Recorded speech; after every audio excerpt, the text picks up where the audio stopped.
Hello, Elaine. Hello, how are you? Good. Hey, Wes. Hey man, how's everybody? It's Friday. Yep. Thank goodness. Or you mind if I make it a little cooler? Go ahead. Hello, Will. Hey there, how's it going? Good. Good.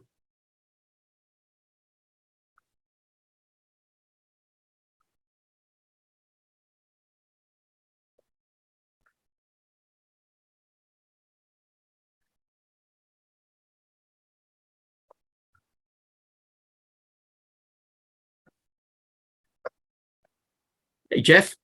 Hey there, how are you? Good. We've got 1, 2, 3, 4, 5, 6, 7. I think we got everybody but John Tall. And he emailed me and said he was going to, he had a flight out of Chicago, but he thought he could make the early part of the meeting. I don't So know it's my kind of time. if he's here yet, but I don't see him. no, the couple. Yeah, I don't see him either. I don't know who owner is. Yeah, me neither. It's for those of us old enough to remember, strikes me as someone who was Otis, the head cat's keeper.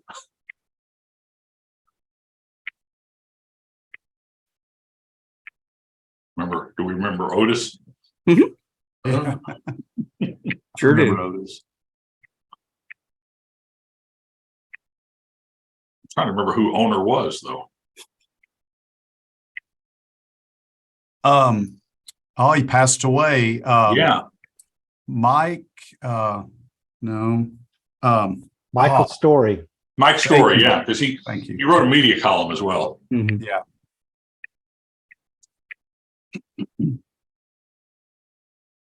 Love to write about the humidity pods arriving every year. Yeah, that's right.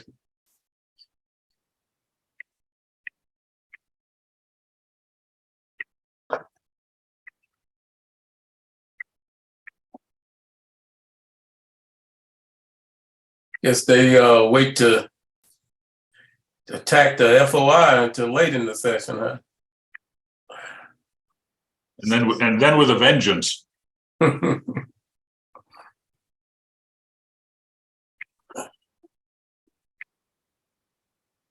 Okay.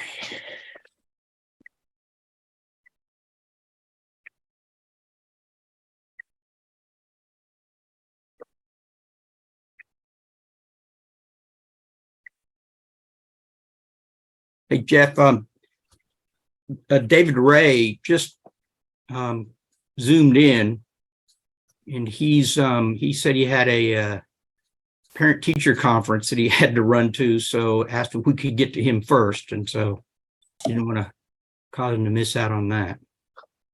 Okay.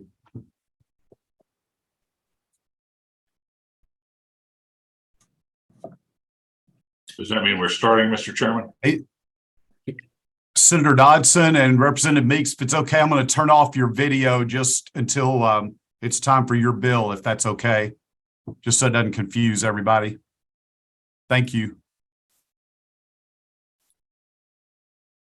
All right. I can be on until 1:30. Talk to you soon. I think, okay. Somebody turned off my video, but do you, Oh, no, I'm sorry. y'all want me to go ahead and explain the Yeah. bill? Just 1 minute. 1 minute. We'll get to you.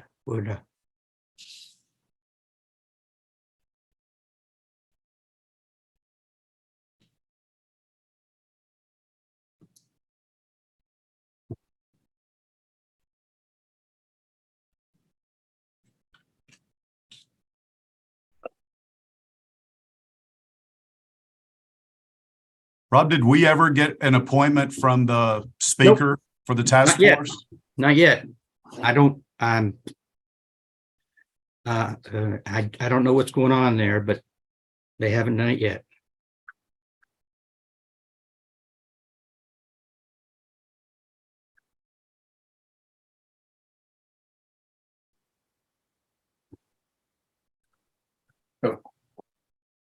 I think we have a quorum, right? Oh, yes, we do. Yeah. We do. And it takes 5 votes at this time to make a recommendation one way or another. Right. We ready? Yeah. All right.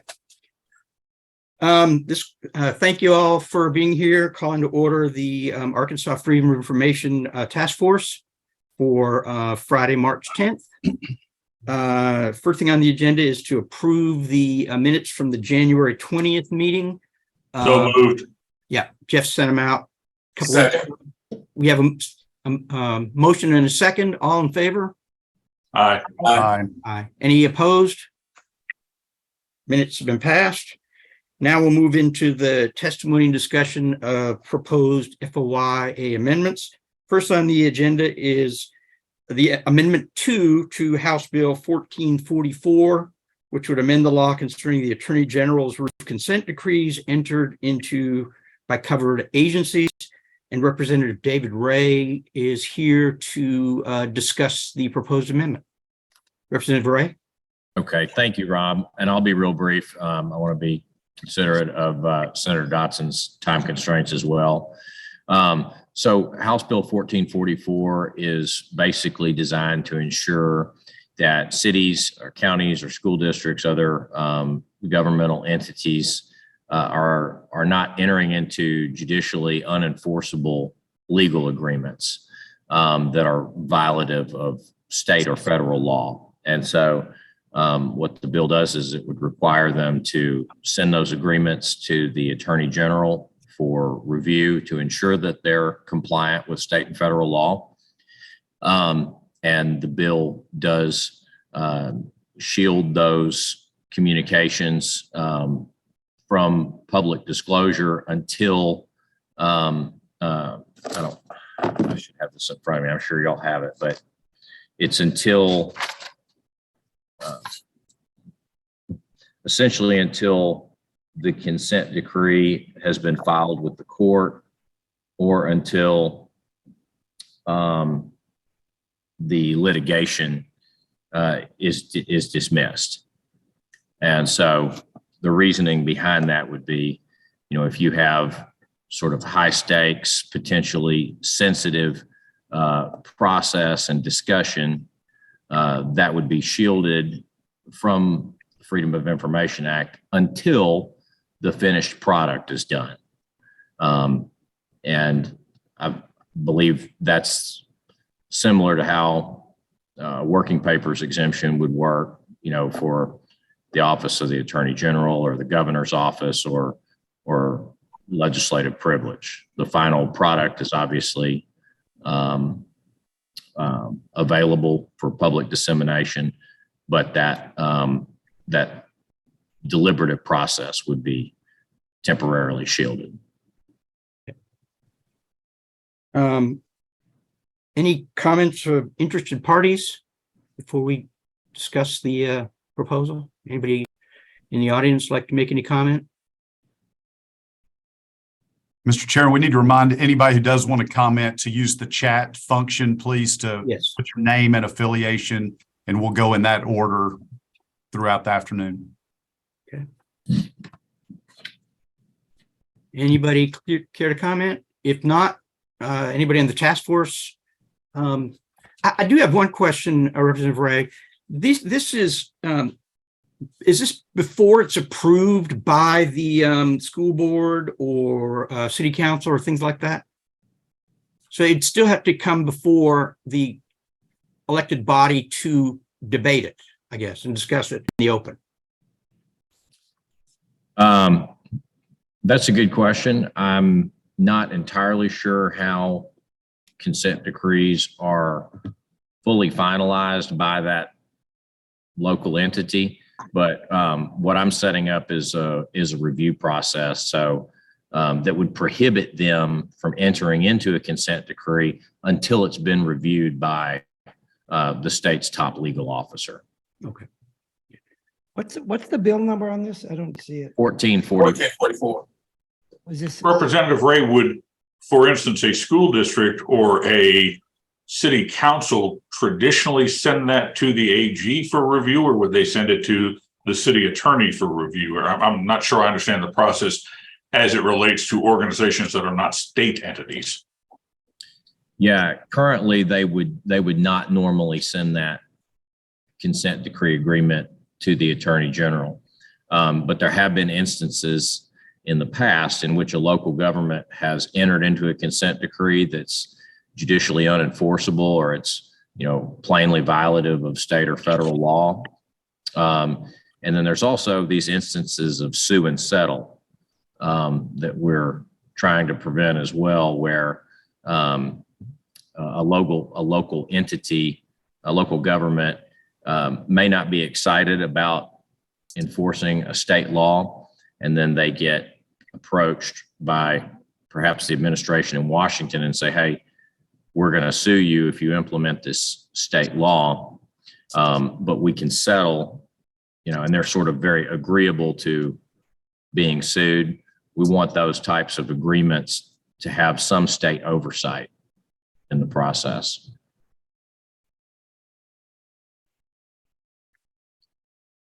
So I believe, as of right now, for all of these entities, any discussions or correspondence or anything that attorneys for these agencies are having with another party up until this point are public documents, because we don't have an exemption for working papers. So at the point a proposed settlement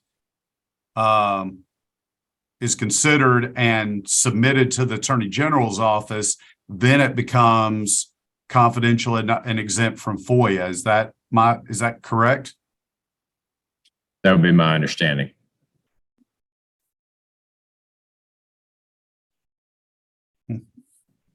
So I guess, any of these city council, school board, they already have attorneys. Isn't really this kind of a redundancy, or don't the attorneys for those elected bodies already do this function?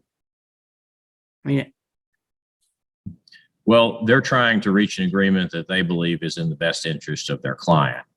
They're not necessarily taking into consideration whether what they believe is in their client's interest is also in alignment with state policy and law. Okay. So there may be instances where, a school district, for example, thinks something is in their interest, but it's not in the state's interest as a whole. And that's the purpose of this legislation, is to provide some oversight in that area. And would this be mandatory, or is this just? Yes, this would be mandatory. This would be mandatory.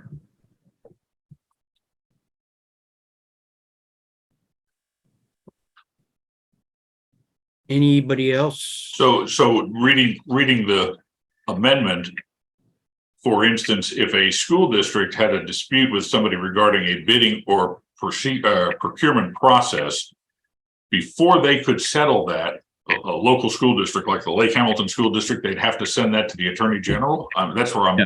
No, if you look at that section, we're saying that's not included.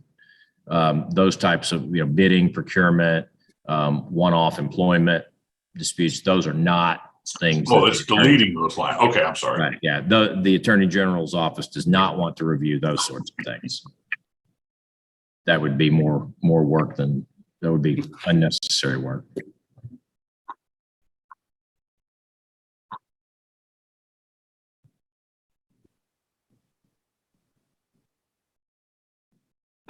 We do have a comment. Mr. Jimmy Cavan would like to make a comment. He's in the chat. Mr. Cavan? I'll have to unmute him. Okay. I got that. Actually, I didn't want to make a comment on that, but I just put my name in there because when we get to 380, 381, and 382, then I'd like to make comments. Okay. Yeah, you'll need to enter your name at that time, please, at that time. Okay, I got you. I got you. Beth Koger with the Arkansas Justice Reform. Yeah, I just posted it in the chat, but I know that, I'm not sure I understand all of this, but if there's a consent decree, then there's a case pending somewhere in court. Is that correct? So, I mean, why wouldn't the court and the attorneys be the ones who are familiar with the case? Or why go to the attorney general? And also because we recently had it took over a year for us to get an attorney general opinion in one case up here in Washington County.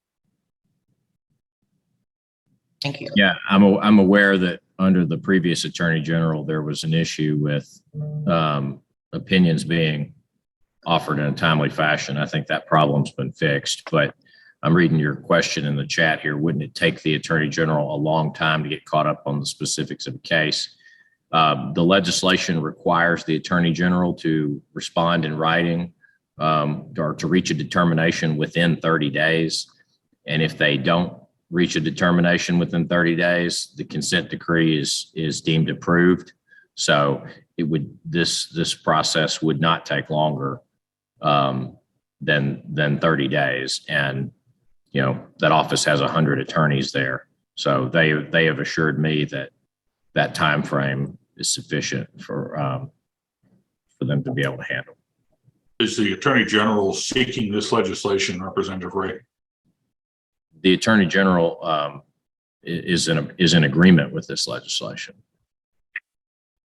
So you think the 30 days will help with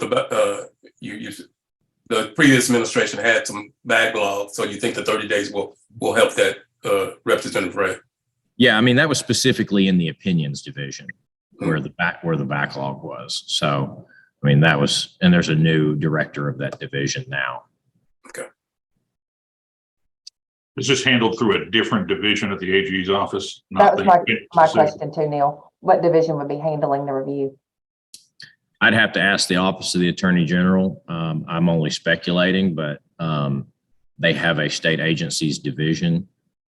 So I would guess that's the division that would handle it, but I'd have to ask them where they plan to assign these duties internally.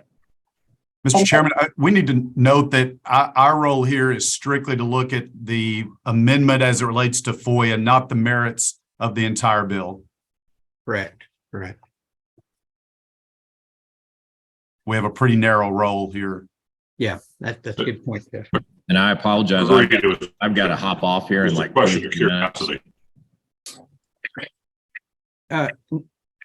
Mr. Gladner, you had a question? No, I was just saying, I apologize. Mine was a question of curiosity, Okay. not a. Any other questions?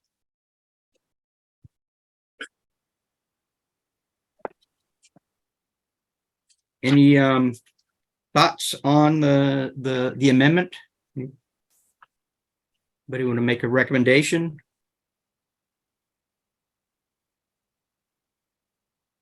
I don't see any problem with it, with the caveat with the 30 days. I'm good with it. Okay, is that a motion to recommend? So move. Okay, we have a motion to recommend Amendment 2 to House Bill 1444. Do we have a second? I'll second. Okay, and we have a second. All in Will favor? Gruber will second. Yeah, Will Gruber. And Wes Brown motion. So all in favor, say aye. Aye. Aye. Those opposed? Nay.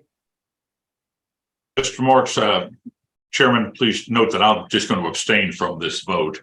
Okay, I still don't fully understand how it works. I'm not opposed to it, but I don't understand it well enough to favor. And for purposes of Zoom, we should probably roll call all these votes. yeah, I was just thinking that. So Let me call it. I'll call it. Okay, Mr. Brown, Yay. Mr. Gruber, Okay. Mr. Gladner, Present. Mr. Hankins votes present. Ms. Lee, Present. Mr. Steinbach, nay, Mr. Toll's not here. Mr. Moritz, do you choose to vote? Aye. That's 3 votes in favor, 3 present, 1 against. All right. Hey, I appreciate y'all's time and attention and thank you for the work you do. Yep. I've Thank got you. to run. Thank you, sir. Thank you.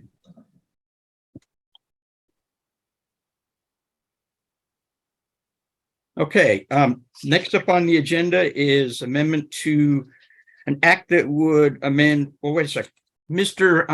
Sorry about that. Going to Dotson. Mr. Dotson, yes. We've got a few minutes anyway here.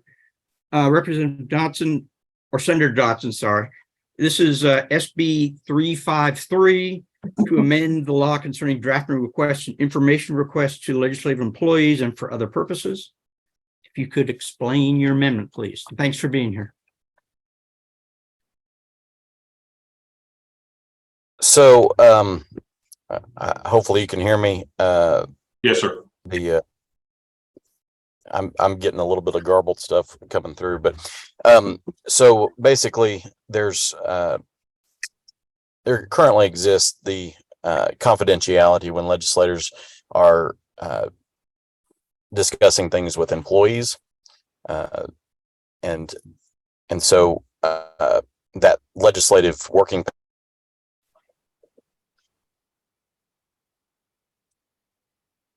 He just froze up. Yeah.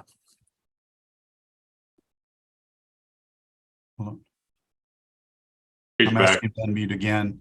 Okay. Did I We lose lost you? you just for a second, Senator. Go ahead. All right. Can you hear me now? Yes, sir. Yes. Okay. So I don't know what you heard, but I'll start over.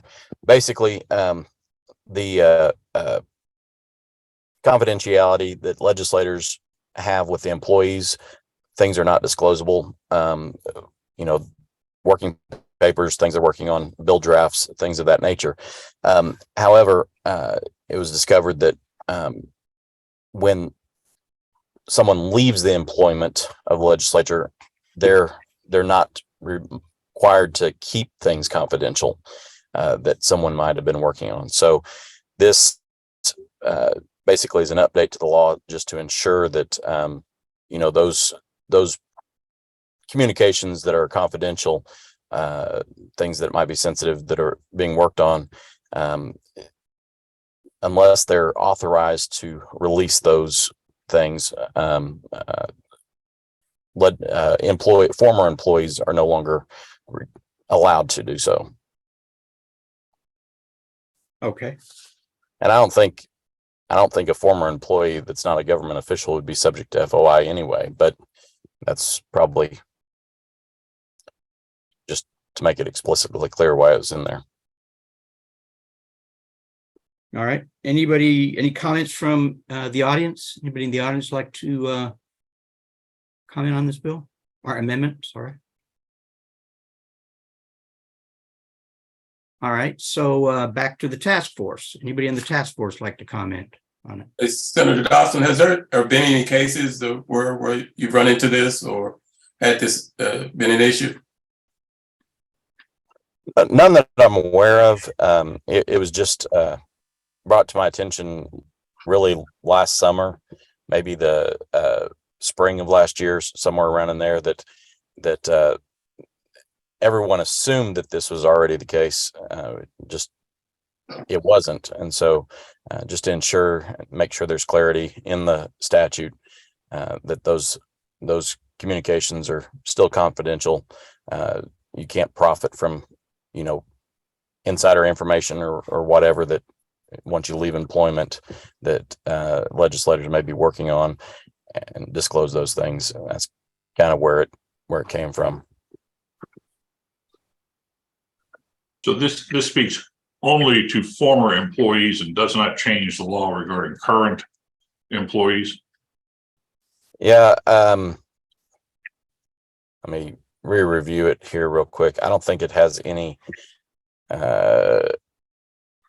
additional requirement for former employee or for current employees. They're already covered in the confidentiality requirements under law. believe it's just former that's being added to it. There may be some clarifications on existing employees, but I don't recall any.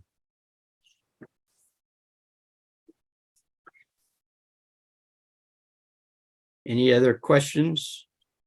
So in a nutshell, all this information is already confidential among current employees and legislators already exempt from FOIA. This just extends the confidentiality to former legislative employees. Is that Right. in a And I nutshell? think it may clarify it just to ensure that there's not a question on with existing employees what the confidentiality communication is. It does define in there that it's a legislator or his or her representative and a legislative employee. 2 or more legislative employees related to drafting requests or information requests made by a legislator, and representatives are 2 or more legislators and a legislative employee. So it clarifies what is really already there and has just been assumed, I guess, all along. And then it adds to it that this applies to former legislative employees that are in possession of confidential communications while employed. So what happens if a former employee does talk about something that he or she wasn't supposed to talk about? What happens? Well, if they knowingly disclose information that was confidential that they received while an employee, they're subject to the same Class B misdemeanor that they would have been subject to if they were doing so as an employee.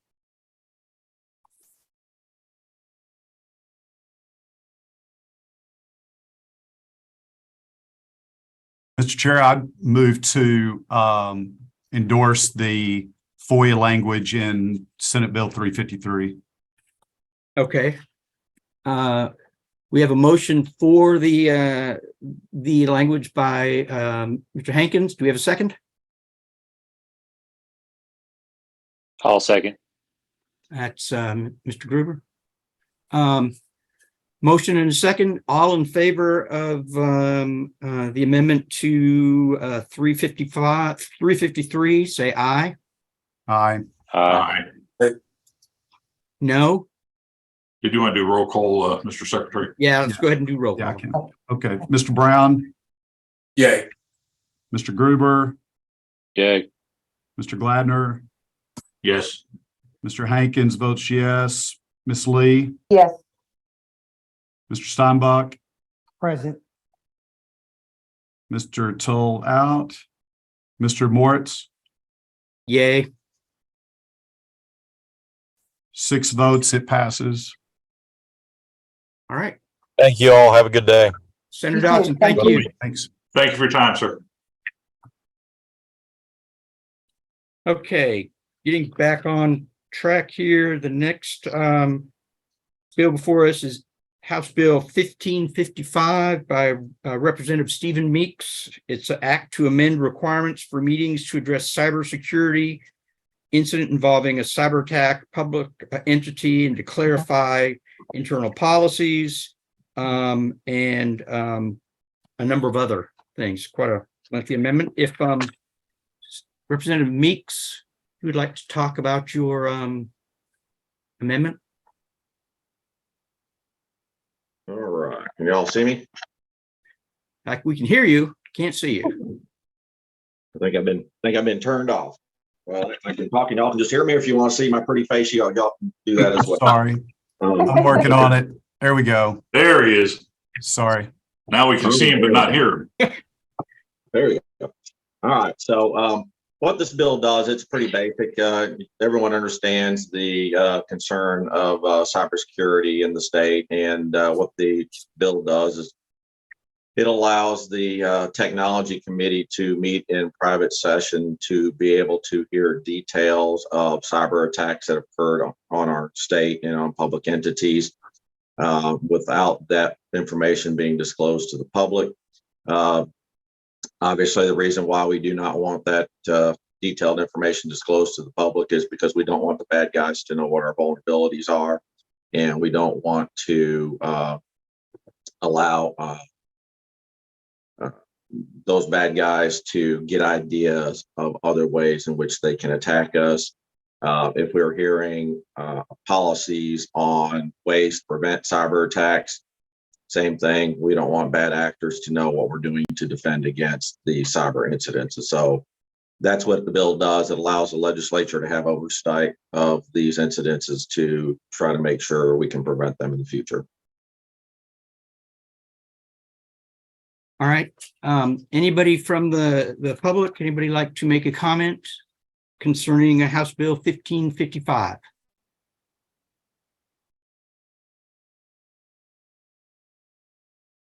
All right. I do have one question on the second page on section 2, B1 and B2. It says that the meetings, says that the meetings are closed, but that any member of the General Assembly may attend the closed hearings. And also, they also may invite people to attend the closed hearings. My concern is, and I know this is a hypothetical, and I understand the need for security, but could not the public be invited and the media not in this bill? No. So the reason why we want it open to all members of the General Assembly is if a incident happened in an area that did not have a representative on the committee, I wanted to make sure that that representative could be there to, understand what happened in that incident. The allowing the invitation is only for the two chairmen of the committee. And what that is to allow is we need a mechanism. So for example, the North Little Rock School District was hit by a cyber incident recently. That's a mechanism to allow me to invite them into the meeting to explain what happened. It allows me to invite the director of DIS, our cybersecurity. So that's what that's intended for. So it's not going to be something where we're going to, hey, everybody come in, we're going to leave the media out. That's not the purpose of that. That just allows us to bring the witnesses in that were involved in that particular attack. And obviously any major cyber detail, the media and the public will have access to. It's just the details of exactly how the bad guys got in. If there was a ransom paid, what that amount was, where those funds come from. We don't want the bad guys to know that, hey, you attacked a city in Arkansas and you're going to get a XYZ ransom. So we've got to keep all that confidential. Mr. Chairman, a question for Representative Meeks. I absolutely understand what you're trying to accomplish, sir. I'm always going to fall on the side, though, that thinks allowing closed meetings is a slippery slope. Therefore, I could feel better about this legislation if it also had a clause that absolutely prohibits the discussion of anything that's not related to a cybersecurity attack. Okay. I'll check the language of the bill, because I think the bill specifies that it's only for cyber incidences where that's the purpose of those meetings. But I'll review yes, sir. that. It does say that, but there's nothing that prohibits other things from coming up once everybody's in the closed room. Right. Okay. And I'll discuss that with the lawyers. Obviously, I agree with that concern. Thank you. This is strictly for these cyber incidents is what we're looking at. Any other comments? Any other task force members? Any questions? Would you like to, Mr. Meeks, talk with the drafters and return to our committee once that is inserted? Now, I'm actually presenting the bill on Monday. As you know, session is quickly getting away from us, and so my plan is to present it Monday. But I will give you my word, though, that I will follow up with the lawyers to make sure that intent is, if it's not already present, then I will offer an amendment to make sure that is taken care of. Mr. Moritz, I'd be happy to make the motion to endorse the the measure based on Mr. Meeks' follow through that that addition that prohibits the discussion of non-events is added to the bill. Mr. Gladder has a motion. Anybody, will you a second? I'll second it. I'll second it. Okay, Ms. Lee seconded it. Second the motion. Okay, Roll roll call. Oh. Oh. Want the roll call? Yes, sir. Okay. Yeah. Do you want the roll call? Yes, thank you. Okay, Mr. Brown, Yeah, Mr. Gruber, Yay. Mr. Gladner, Yay. Mr. Hankins votes yay. Ms. Lee, Yes, Mr. Steinbuck, present, Mr. Moritz. Yes. Motion passes. All right. Thank you all for your time today. thank you. Thank you, sir. And thank you for Thank your you. understanding of the concern. Representative Meek, thank you very much. You bet. Y'all have a good weekend. You too. You too. Okay, is Representative Tosh here? Did he make it to the meeting? He had a proposal. I do not see I him. do not.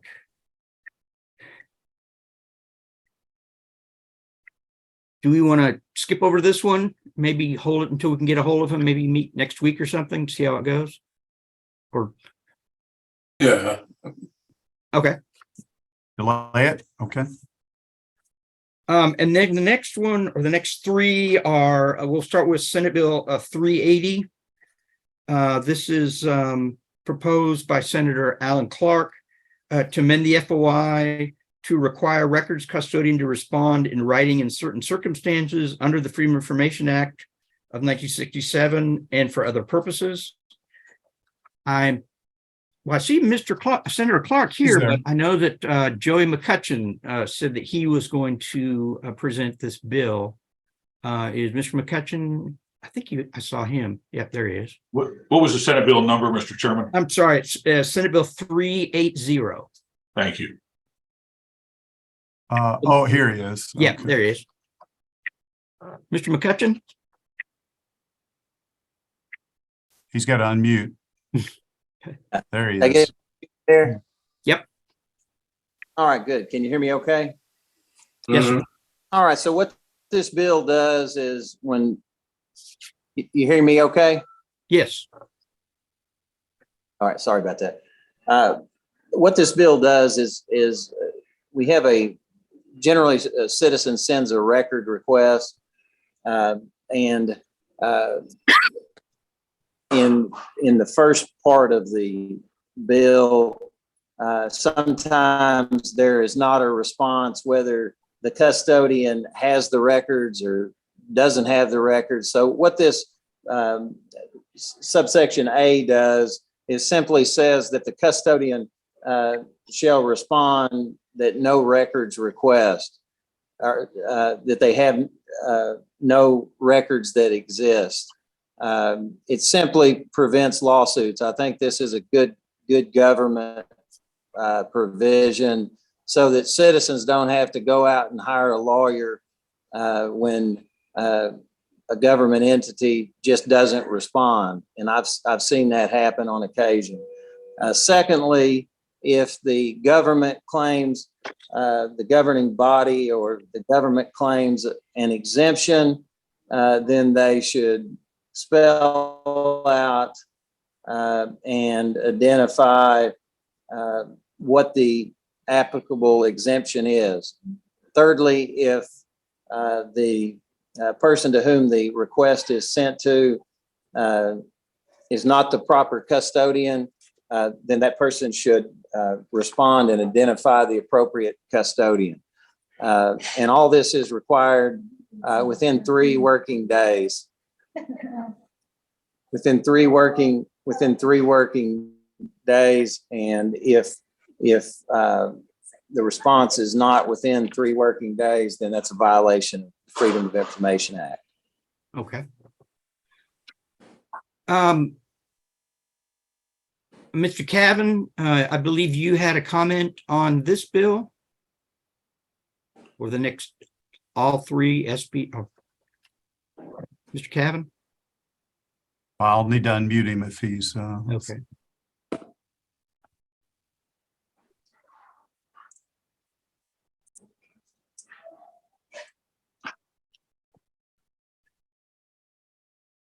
he's not responding. He posted something on, here he is, here he is. Yeah, guys, thanks so much for, yes, I just wanted to add that, and I think Joey and Robert can back me up on this. Over the years, this happens a lot more than you think it does. A lot of times people will call me over the years with this problem.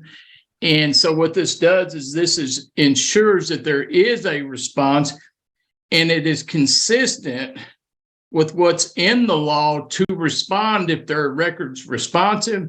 This is consistent with what that law is in the act. So I think this would not only help the citizens who have had problems with this in the past, but it also gives some guidelines to governmental agencies. And that's all I want to say. Okay. Anybody else in the audience like to speak for or against SB 380? And I would say that this bill, this proposal was, as I understand it, endorsed by the Freedom, the FOIA coalition recently. So, First of all, what's interesting about this is, as a custodian, I think I would already be violating the law today if I did not respond to a FOIA request. So that puzzles me a little bit, why this is necessary. But number two, I'm Mr. McCutcheon or Senator Clark, do y'all realize you're automatically giving entities 3 days to provide documents instead of upon receipt of the request? You're automatically giving everybody 3 days. Currently, if a record's in use or it's in archive, you have 3 days. Otherwise, you're to produce it immediately. Under this, you're giving a blanket opportunity to wait for 3 days. The way I read it. So I just want to make sure everybody understands the implications of what is here. May I? yes, sir, Senator Clark. Does anybody actually respond immediately? I do. Well, Yeah, Routinely. I couldn't possibly respond immediately. I mean, there are certain organizations that do. When I read it, I didn't read it that way, but I could be wrong. And I certainly am open to that interpretation, because if Jeff reads it that way, I don't want other government entities to read it that way. I thought, and it's been a few days since I read it, that it was the 3 days is only if you are telling them that you're not turning over records. But maybe the language is not clear on that, meaning my read is maybe different than what the language sort of plainly suggests. And to be clear, I'm fine with the bill. I just want to make sure everybody understands as I'm looking at it, what I think it does. But Jeff, do you think that I don't even have it open in front of me, but you understand my point that I thought it said 3 days if you're not providing records. Is that not so clear? No, it just says if a custodian fails to respond within 3 days. Yeah, it doesn't make any other references. But we don't specifically change the law that you are supposed to respond immediately. There's just no penalty. Because there's no penalty currently, is there? I mean, I feel like if I don't respond to a FOIA request, it's a misdemeanor offense today. Yes, Okay. sir.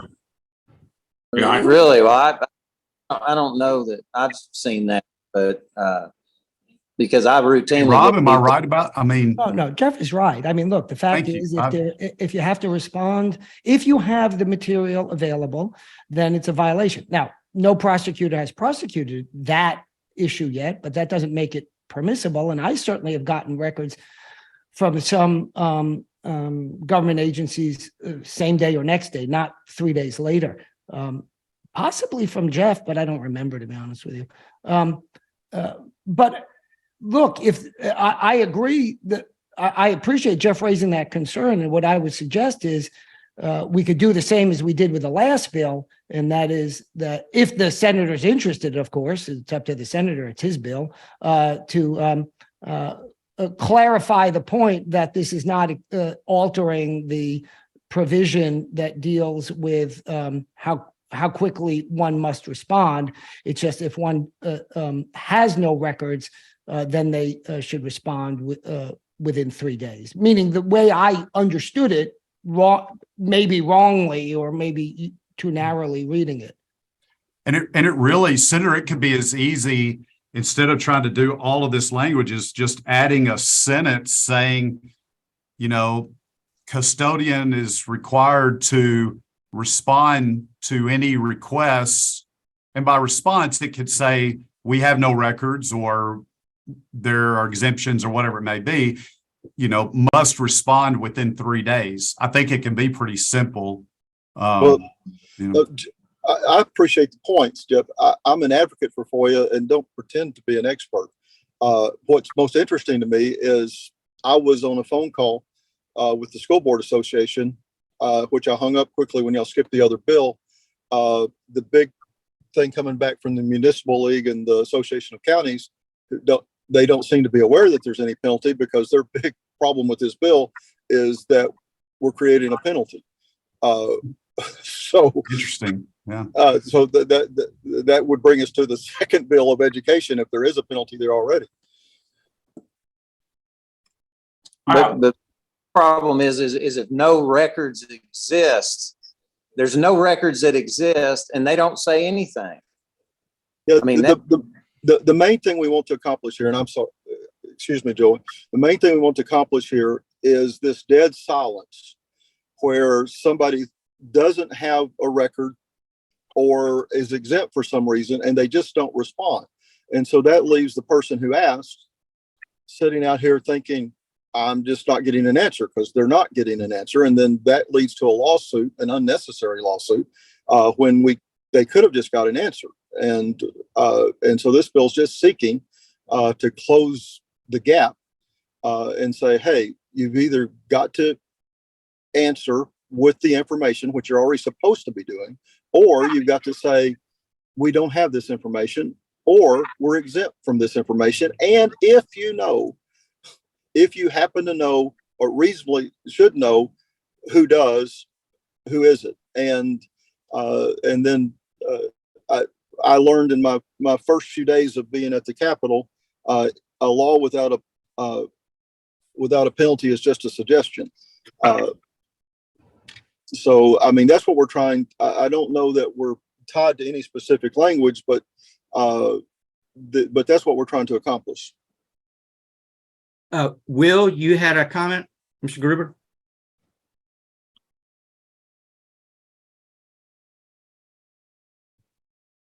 He's muted.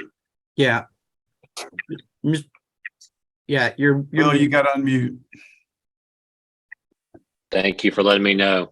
Yeah, I was just saying I'm not a criminal. I don't practice criminal law, but looking at Section 2, maybe the issue was that it appears to be effectively creating a strict liability offense, in the sense that the mens rea of the custodian, it just says if a custodian fails. It doesn't say knowingly, recklessly, negligently, anything like that. So that could be the concern that maybe is being addressed. And if I was reading it and advising somebody, I would bring that to their attention, that, if it slips through the cracks, it goes to the spam mail, something of that nature, you still could be found liable for that, even if you did not have an intent necessarily to violate this. So just want to bring that to everyone's attention. I think that's fair. And another question, if I might, Mr. Chairman, and this is a legal question that I'm not qualified for, so I may have to refer to Mr. Steinbach for some help with this. But the bill as proposed says the custodian, a custodian, excuse me, and the law says the custodian. It defines a custodian as the purpose of the person who has administrative control of that record. And I asked the question because I recently sat at a panel for law enforcement training where you heard officers say, well, the custodian wasn't here, he was on vacation, so that's why we waited. And so the law defines who the custodian is, and it would seem that referring to it as a custodian leaves the law open to some passing of the buck. But Mr. Steinbach, I have to defer to you for that. No, I haven't thought about the issue, obviously, but the notion of custodian is functional, not individual. So it should be a person. In other words, if a person's on vacation, it's not as if there's no custodian. Right. So I just think the bill should say the custodian instead of a custodian. My initial reaction is A strikes me as better, but that's just because it allows for multiple persons. But I'm But not. the maybe law you're right. says the custodian. Right. Well, In other I words, you mean, want to as- mirror the existing statute. Maybe I don't frankly have a concern with it, the A versus the. Okay. Yeah. I mean, I'm the designated custodian for the entire Arkansas State University system. So all FOIA requests flow through me. I get the documents, review, redact, so forth. And, that's one thing that's really, if someone who has a particular document that I don't have in my hands is on vacation, I'm going to notify the requester and say, I'm going to respond to them and say, I'll have to wait till this person is back to be able to access that document. And requesters are agreeable. Now, by the letter of the law, that, I guess I'm not meeting the 3-day requirement and y'all want to send me to jail, but that's where things I think get a little bit fuzzy. But again, haven't had a requester get too upset about that. Jeff, what do you do out of curiosity if you're on vacation? Right. Do you pass the buck to somebody? Yeah. So my practice is I do an automatic response that if there's a request that needs immediate attention, I give them a name and I say, if it's something that can wait until I return, I will handle it as soon as I return. And usually that takes care of things.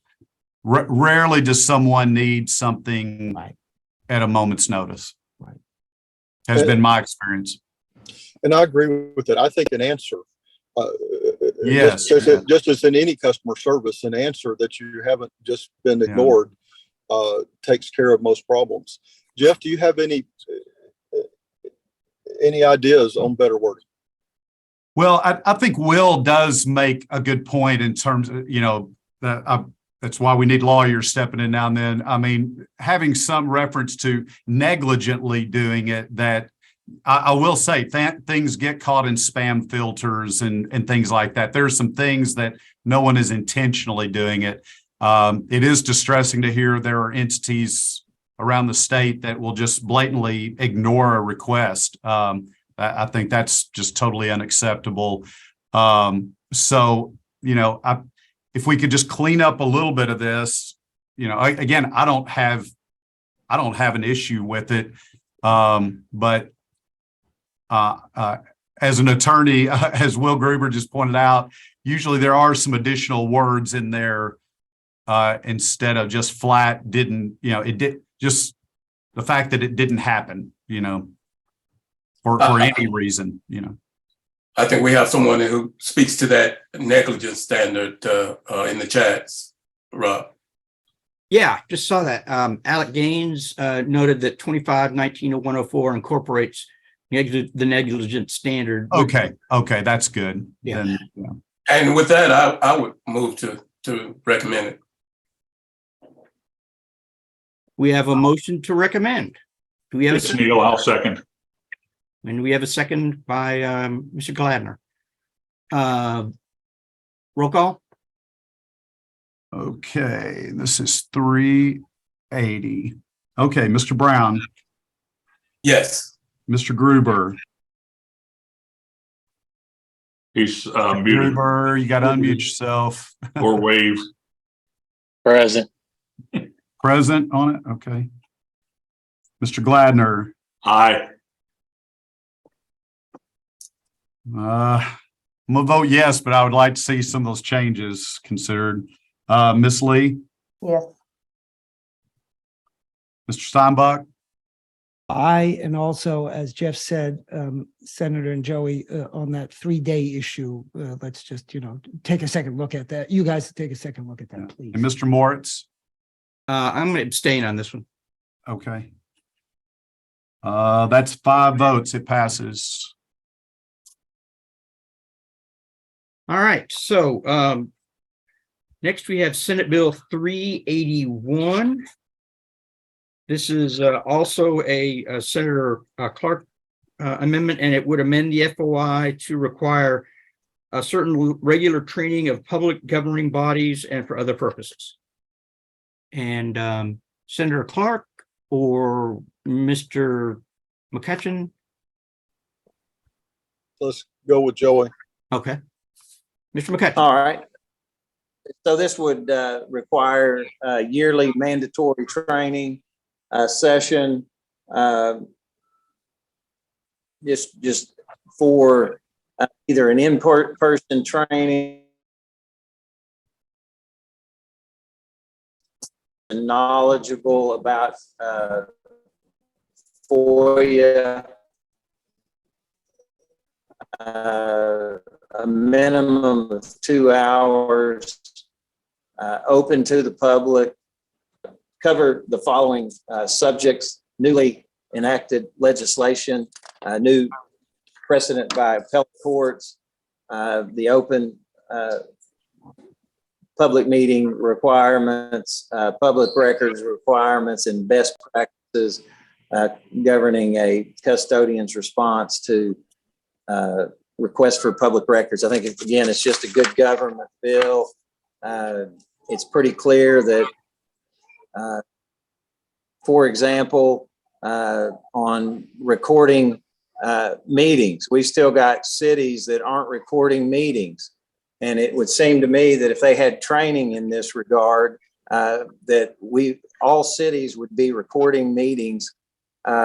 So that, to me, that's just one example of lack of training. Anytime that I get a court order, I insist that it include a provision regarding training. And I think it should be appreciated by all governing bodies that they're being trained on the Freedom of Information Act. All right. Would you, now anybody from the audience? I see where Mr. Cavan would like to speak on this amendment.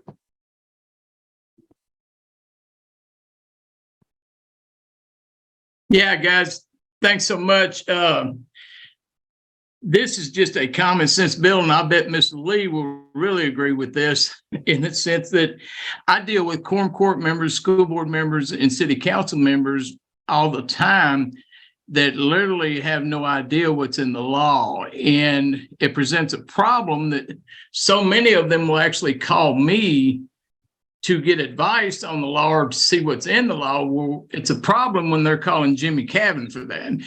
So I think this is a great law because it will educate them, and it's a continuing education in the sense that it gives the updates, the yearly updates and everything. So I may be wrong, but I bet Ms. Lee will really like this one. And I think it's just a no-brainer and really good legislation. Thank you. And I'll hop in here. I do agree, and spoke with my boss about it, the elected city attorney for the city of North Little Rock, and we both fully support this. And knowing our office would probably be the one doing the training, I think it would be nothing but helpful from a city perspective. I want to take kind of a practical approach to it. I'm all for training. I think training is always a good thing. But, we're in the YouTube age. I don't see why the Attorney General's office can't provide an expert, well-done series of videos that are available to every elected official, every elected entity the 2 hours of live training. I mean, we're talking about, elected unpaid officials who already commit an enormous amount of time, to have them specifically sit through a 2-hour session every year when they could just as easily go to a YouTube video professionally done by the Attorney General's office. I mean, you could maybe I require to have them sign an annual affidavit that they reviewed the videos, or, when someone's elected that they do. We do that from a university standpoint in terms of continuing ed items.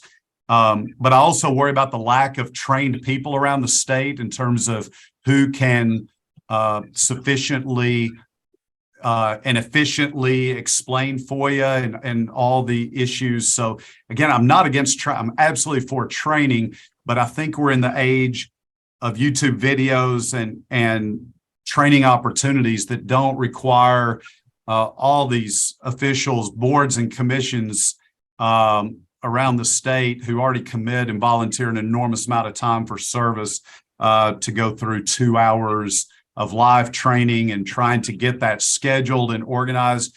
The odds of everybody being able to attend the training at the same time becomes a problem. I just think it's a little bit unrealistic to require the live training, but I would be good with, pushing the AG's office to provide training videos and have all these entities participate in those. Okay. Mr. Gruber, you had a comment?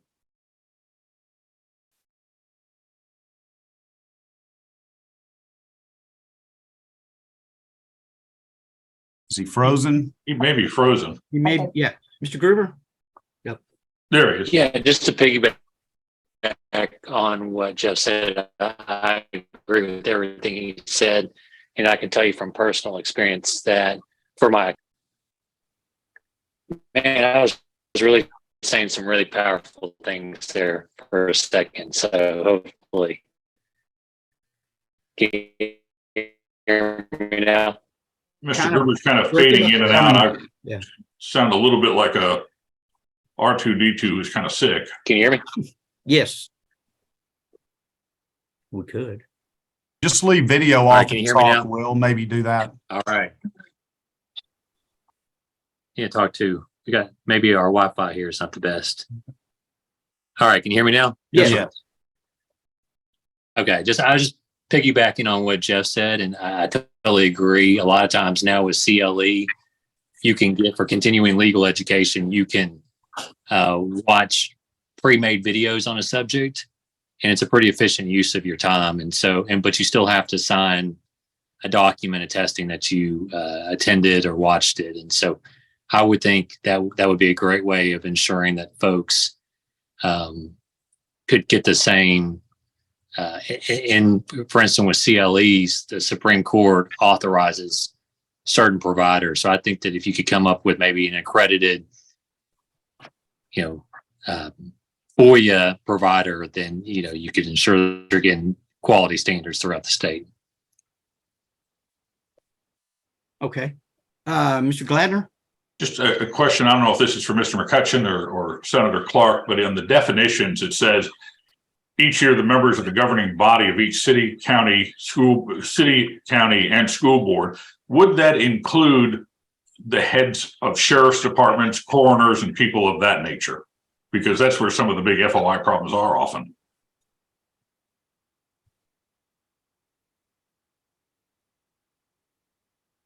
Yes, it would. Governing body of I think county would apply. To the sheriff and to the coroner and anybody else who's a keeper of public records. Thank you. The governing body is the quorum court. It's not a sheriff's deputy. Well, and that's why I asked the question, because it's the same thing as city, but if it's a police department, you're not going to the city board for a public relation or a public information action from the police department. Yeah. Bodies is not the sheriff. That's correct. So you're right. The governing. I'd like to see that added to the bill, Mr. McCutcheon or Senator Clark. Those specifics where many of the FOI problems come.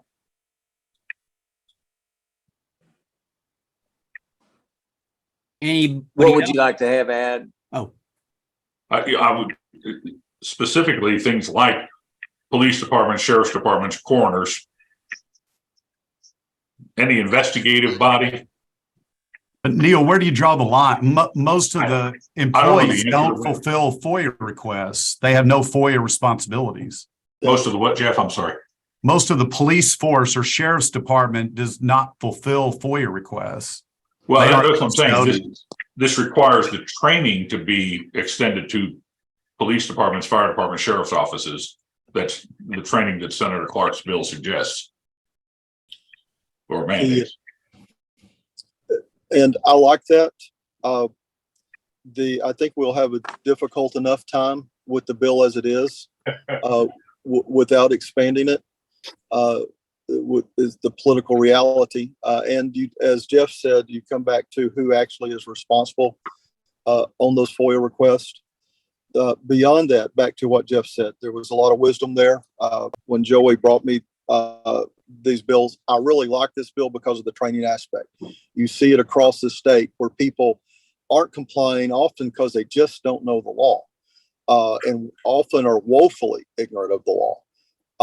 That being said, as a former quorum court member, so many of these folks are just acting, they're volunteers, and they have so much time that they're dedicating that I'm not, I would agree with Jeff. I'm not sure the time requirements are exactly right.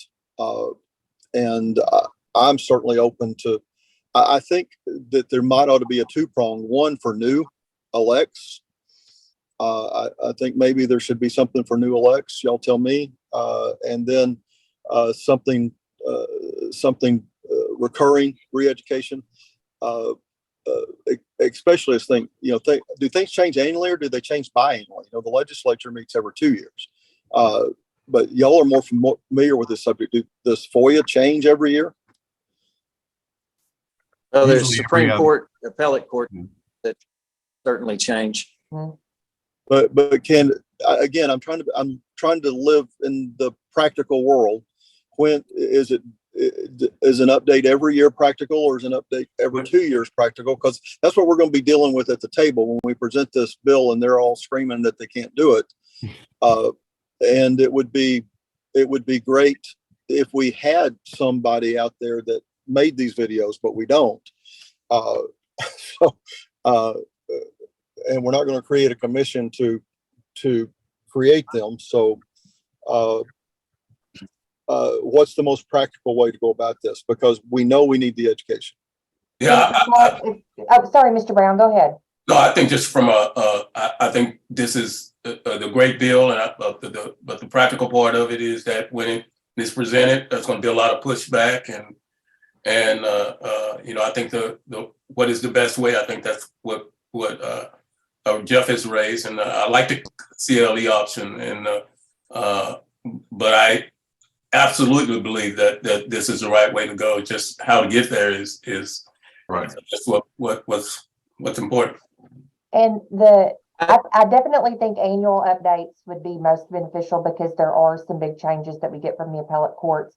And going back to what Jeff was discussing earlier, I've attended yearly updates through the AG's office, and they do a very detailed program that is accessible online. So I don't think that it would be too difficult for any of these governing bodies from cities, counties, or school boards that are specifically mentioned to possibly get something set out officially with the AG's office, where when those updates are produced, it's automatically sent to those bodies that don't have in-house, or maybe even changing it to the training being what the AG's office does annually, because I know from personal experience that I've gone many years in a row, and it's great. It's a very, very good but it's 1 hour, Senator Clark. I think that I've gone to the last 10 years or so. So just throwing that out there, that it does exist a little bit, but it may need to be fine tuned to bring it into this, maybe.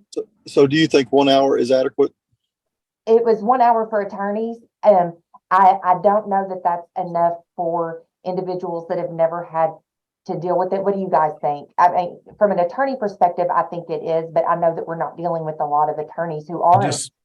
Yeah, I wish we wouldn't think in terms of hours and think in terms of high quality videos on topics and videos that are designed. There's a difference in what a custodian needs to be educated on versus what a city council member needs versus a sheriff's deputy in terms of, but again, the AG's office could take that on. And Senator, to answer your question on changes, actually, we rely a lot on Attorney General's opinions, and there are frequent opinions throughout the year on FOIA. So incorporating those and including that in some of the annual, at that point, it's annual update training in terms of those of us who have been doing it for years don't need to sit through fundamental training every year, but we need to see updates that have developed over the last year, whether it's in the law or in opinions. But I wish we'd get away from all this language again, in-person training, requirement of hours. Let's do something that encourages the AG's office, maybe in cooperation with the Press Association or the FOIA Coalition, much like the FOIA handbook, that just brings all that together really nicely. If you have any ideas on that, Jeff, that's, but that can be concrete. Legislators don't get into fuzzy very much when you're trying to pass something to a committee. That's the one thing about hours. If we had something concrete, I'm certainly willing to look. And I'll look at 30 minutes because in 5 years, somebody's got 2.5 hours that they didn't have before, because right now it's 0. Well, speaking on behalf of the Press Association, and Ashley just put something in the chat. We're willing to work with the AG, and we've done that in the past. So definitely, I think that can be done. Yeah. What if, Senator, the requirement, instead of the 2 hours of training, the Press Association updates the FOIA laws after every session? What if they were just required to read the handbook and certify that they've read it? Because really what we want them is to know the law. Well, let me speak to this, because we've looked at this issue with the Press Association. We've been through the Press Association twice now. Let's not forget what we're trying to accomplish here. Yeah, we can have these governing bodies go out and read something or go to a CLE, but you're missing 2 important points. Number one, the public is seeing this training. And that's an important part of this bill, is that the public can participate when the school board is getting these 2 hours of training. Secondly, there's a group dynamic to having folks who are on governing bodies. When Robert Steinbuck comes and presents, they can ask questions. They're getting collaboration as a group, as a governing body. That's completely absent if they're going on and listening to a something that's put out by the Attorney General's office. So we're losing the citizen component of this. Yeah, you can say that these folks are giving of their time. Yeah, they are, but they need to know what the law is, and that's why we said 2 hours. We started at an hour every quarter. So if how much time are they going to spend when we sue them for not understanding what the FOIA law requires? So we're asking for 2 hours. I understand respecting the time, but if you're going to take public office, from what I may sit at a different angle than others, but I just see repetitive violations of FOIA that require countless taxpayer dollars. And so I'm not caught up on an hour or 2 hours. And what we've tried to do was back off of some of the stuff that we started with, and we have.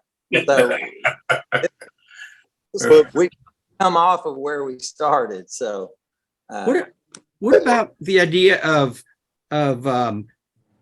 2 hours training for newly elected officials, and then maybe every other year a refresher for those who have been in office? So everybody who is elected, they learn this on the front end before they start doing the heavy lifting. Any thoughts? I like it, but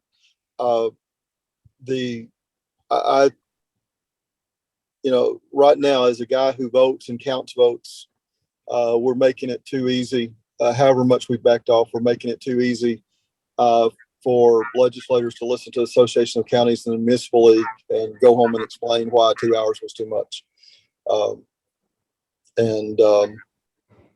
But it doesn't matter what we think needs to be done. It's what you can get passed. But I like that idea. I think the possibility of getting 2 hours for newly elected I think that's possible. I'm not sure we can get it done.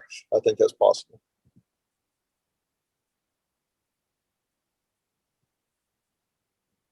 Any other comments, thoughts? Anybody have any suggestions or recommendations on this proposal? Senator, could you be happy with saying it's 2 hours for newly elected and a 1 hour refresher for others based on court decision and changes in the law? I don't know that Joey will be happy, but I would be happy because I'm all about moving the ball forward. And I think that's I've talked to some members of the committee, and I don't think we're going to go anywhere with this bill as it stands. And I think that's sad because the training is so badly needed. Anything that we get done, and I'd like to get the most we can get done. So yeah, I like the 2 in 1. Hey, I like the 2 in anything. Yeah, and Joey, I would like to hear from Joey. What do you think, Joey? I'm happy with that also. I mean, I'm happy what I would like to see is, and I think Senator Clark alluded to this, I think we need to get some training because I think it sends an important message how important FOIA is. And if we have to back off certain things, maybe I had pie in the sky that, we valued FOIA more than we do. But I'm happy to back off of that. If I'm happy with that suggestion, I want to get it passed because I think it sends a very important message of how we value FOIA. So certainly, I'm happy with that. If Senator Clark is good with that, I would then move the endorsement of the measure with Senator Clark changing it to 2 hours for newly elected and 1 hour for incumbents. I think Joey can work on getting us that amendment for the committee meeting or before. I'll second it. It's Rob Steinbuck. All right, we have a motion and a second. Roll call. Okay, 381. Mr. Brown, Yay. Mr. Gruber, Yay. Mr. Gladner, Yay. Mr. Hankins votes no. Ms. Lee Yes. and Mr. Steinbuck Yes. and Mr. Moritz. Yes.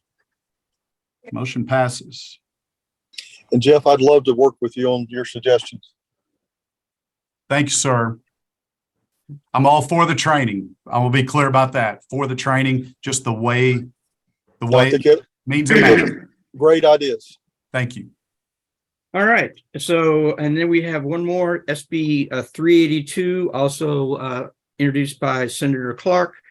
This would define meeting under the Freedom of Information Act, amend the law related to public meetings and for other purposes, and it would define a meeting as 2 members, from what I understand. Mr. Clark, Senator Clark, would you like to comment, or Mr. McCutcheon? Let's let Joey. Okay. yes, this the problem that we have in Arkansas with regard to open meetings is that we have Supreme Court precedent out there that is totally confused what the law is. Citizens don't know what the law is, and governing bodies don't know what the law is. And what we're trying to do by this bill is clarify what the law is. And again, make it very clear. We want public discussion and public decisions to be made in public meetings and not behind shade trees and in McDonald's and on email chains and everything else. So we have defined a meeting here as the convening of two or more members of a governing body to discuss public business, not just make decisions. We've had a case, the Wade case, which really basically gives governing bodies the ability to do as they wish. But this defines it as two or more members who are discussing public business or deliberating toward a decision on any matter. It also clarifies the point that chance interactions of two or more members is not a meeting, nor is on-site inspection of a project or a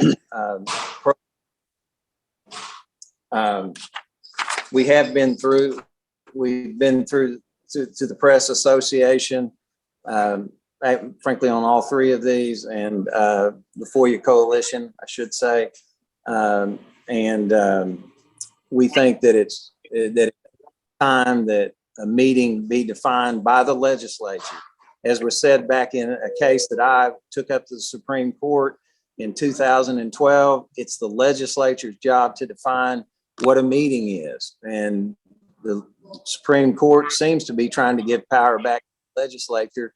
And I'm hoping that the legislature will take it, because I think it'll make everyone, it'll, as the justice said in the Wade case, all this is going to do is lead to lawsuits. And I think she's been pretty accurate on that. We just need a definition, a firm definition. And I'm in favor of our public business and the sausage that's being made be made in front of the citizens, and not in secret meetings. Thank you. Thank you. Okay, anybody from the audience like to speak for or against this amendment to or SB 382? I'm sorry. I got Mr. Cavan again. Oh, yeah, Mr. Cavan. Yeah, thank you, guys. I just wanted to say that this is long overdue in the language, and it actually embodies 25-19-102, the intent in the law, and it gives clarity to the people who have to follow the law on what they can do and what they cannot to do. I would also like to point out that there's a lot of misconceptions that QC members, board members, school board members, and city council members have, that they're under the impression that if they ride together, they're violating the law. If they sit together at a ball game, they're violating the law. If they eat dinner together, then that's not true. And that's what this law spells out. It gives it, if you look at the AG opinions, which is spot on this is what this bill does. The biggest thing it does, though, contrary to what the Municipal League and the Arkansas School Board Association and the Association of County Governments want to do, is it protects the citizens' freedom to know. And I think this is the most important bill to come before the legislature on FOIA since the recording of open meetings. And I think this is long overdue. Thanks, guys. Thank you, Mr. Cavan. Anybody else in the audience? All right. Anybody on the task force like to comment? Mr. Chair, and we basically, this almost identical legislation we debated extensively 2 years ago. And a lot of the things still apply. Senator Clark, since you mentioned you were a previous quorum court member, I want to kind of just give you this scenario. Let's say your best friend also served on the quorum court with you.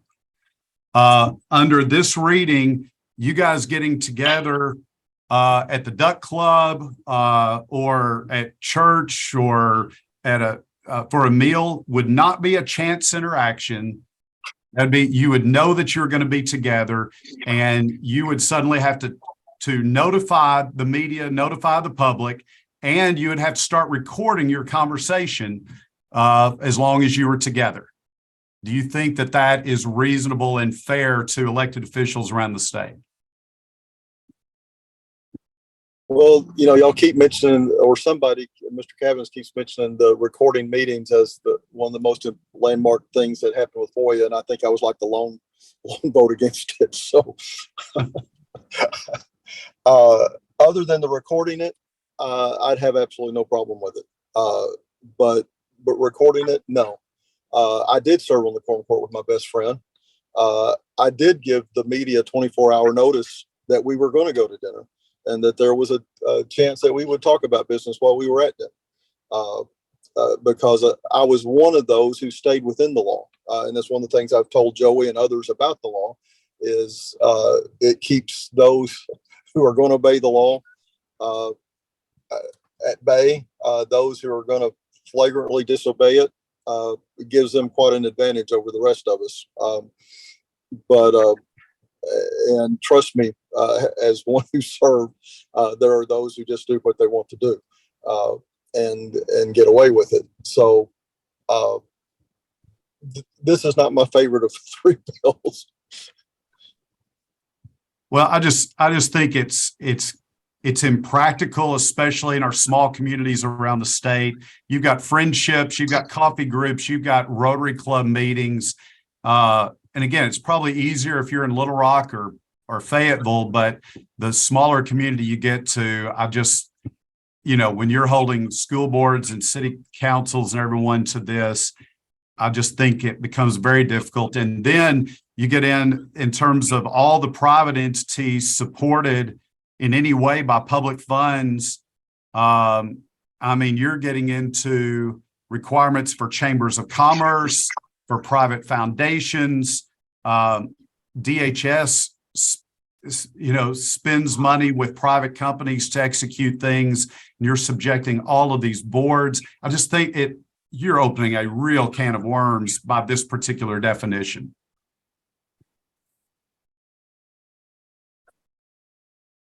All right, Joey? anybody else? Oh, sorry, Mr. Senator Clark. No, I was just going to say if Joey had any answer to that.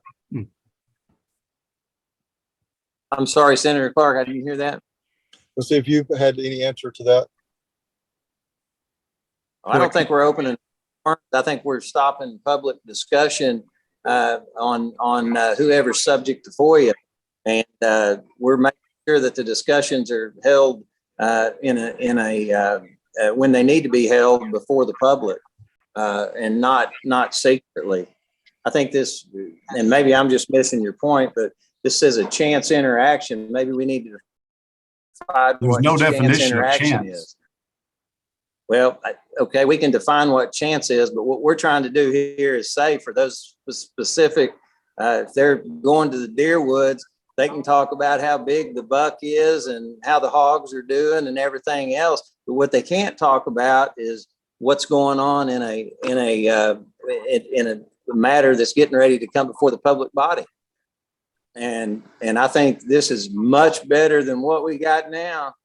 Maybe some would like to continue in this state of confusion so that they can be counseled about how to get around open meetings, which is happening routinely, as I'm sure some know. So you propose those two individuals start recording their conversation when these discussions start? What if these discussions are public business? Yes, I think they should turn on the recorder and notify the media and do all those things. But I think we're talking just like this bill says on the last page, in the spirit or the express requirements of this chapter. And the spirit of this chapter is that we're not going to be discussing the public business in the deer woods or in the back of McDonald's or on secret email chains as happened in Fort Smith or anywhere else. That's exactly what we're trying to prevent here, rather than this murky definition that's out there now. And by the Can I way, add this is the something? law. Go ahead. Can I add something? So and this bill, I don't know about this bill, but this idea has been percolated since the Wade case. And the point is that folks can get together anytime they want, chance or not chance. But they know whether they are or going to talk about things that relate to public business. So this bill says if you're getting together to talk about public business, you got to notify the press, etc. Otherwise, when you get together at the Deer Club, at the restaurant, whatever it may be, don't talk about public business. And of course, somebody might say, "Hey, what do you think about that thing on the agenda, or that thing we're considering, building a county pool or something like that?" And the other person aptly should say, "Hey, this is public business. We're going to say that to the meeting." So this bill, as I understand it, says, look, anybody can get together at any time, but if you are going to talk about public business, then you're notified. It's really a prophylactic bill to say, don't be talking about public business unless you set up a meeting. That's my understanding of this bill. It's certainly my understanding of sort of the byproduct of the Wade case and the encouragement of the Supreme Court to talk about the encouragement of the Supreme Court for the legislature to address the definition of meetings. And so, and I think it's important that we do that. So I don't subscribe to the description that this is going to sort of force all of these planned meetings to be recorded. Quite the contrary, it's going to force all of these planned meetings for someone to say, "Hey, by the way, just remember, this is not a public. We're not in the quorum court today, so let's not talk about the quorum court's business." I don't think that's too high of an ask, but that's my view of what this law actually is trying to achieve and achieves. This bill, I should say. I apologize. Anyway, that's my thought. Mr. Gladner? I absolutely applaud the spirit of the legend and recognize that it's very difficult to craft a piece of legislation that is equally applied or easily applied in places like Little Rock and in really, really small towns. To Jeff's point about opening a can of worms, I absolutely agree. It opens the can of worms and we should open it as quickly as we can because it needs addressing. And the third thing is that Section 3 of this bill, if I understand it, pretty much says what Mr. Steinbach just said, that if you're not in the public meeting, don't do that stuff. I mean, it says 2 or more members or governing body of a public entity shall neither discuss, deliberate, nor decide public business of a governing body of a public entity in circumvention of the spirit or express requirements of this chapter during any interaction, informal assemblage, or electronic communication. So to Rob's point, it pretty much says, quit doing that stuff. Quit trying to get around the law. So I applaud the legislation as it is. I do too. I agree, and I think it needs to be pushed in a sense that where we see the legislature address this issue and talk about it, even if it doesn't get through. I would like to see it debated. Like I said, yeah. Mr. Steinbach's point, the High Court pretty much asked for us to happen. Yeah. Yep. Any other thoughts, comments, any recommendations? I'll move endorsement of the measure. Second. Okay, endorsement by Mr. Gladner, second by Mr. Brown. Roll call. Okay, Mr. Brown, Yes. Mr. Gruber, Present. Mr. Gladner, Yes. Mr. Hankins, no. Ms. Lee, Yes. Mr. Steinbach, Yes. Mr. Moritz. Yes. Motion passes. Thank you, Senator. Thank you, y'all. Senator. All right. Thank you for your time. Thank you. Thank you for your time. That does it for the regular bills. Is there any public comment on anything else? I trust we're not dealing with 1557, the coroner's records, because the sponsor's not here. Right. We deferred. Yeah, Okay. I'm gonna try to get a hold of him and, any new business? As for future meetings, I am going to try to get a hold of Representative Tosh. Maybe we could have a meeting next week if he is available, if there are any other bills before us. I'd also like to go back to the 11 o'clock meeting time rather than 1, if that fits, or maybe we prefer 1 o'clock. Any thoughts on that? Yeah, I appreciate y'all working with me. I had a Board of Trustees meeting at 10, so I would have had to miss. So, but I'm good ordinarily with 11 o'clock. Okay. Well, let's just shoot for 11 o'clock, and I will try to reach Mr. Tosh and continue to monitor the legislative bills that are filed. Right. And we'll keep you posted on our next meeting. I appreciate you all being here. Move adjourned. Have a great weekend. Thank All right. Y'all have a good Bye, y'all. weekend. Thank you. Bye. Thank you. Bye-bye.